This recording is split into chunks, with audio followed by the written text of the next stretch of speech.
Héctor Mendoza, muchísimas gracias. Y como siempre, la recomendación en estas fiestas es evitar el consumo extra de alimentos y bebidas, pero si durante la cena navideña usted tomó algunas copas de más, cheque estas recomendaciones para recuperarse rápidamente. Con el cilantito.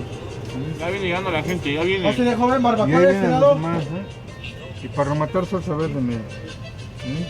Pues con el permiso de ustedes vamos a darle el buen taco a la morilla. Una rica barbacoa basta para acabar con el hambre o de plano calmar la resaca por los festejos en exceso. Un consomecito estaría bien, sí. Su garbancito y arroz y su salsita roja y cebolla y su limón. Venimos a comernos un taquito, que son muy sabrosos los tacos de barbacoa. No, pues es un levantamuerto, las salsas exquisitas. Y es que algunos fueron a comer por el frío, otros porque van de pasada y algunos otros porque salieron de la fiesta directo al puesto de barbacoa. Todavía vienen unos que otros hasta borrachos todavía.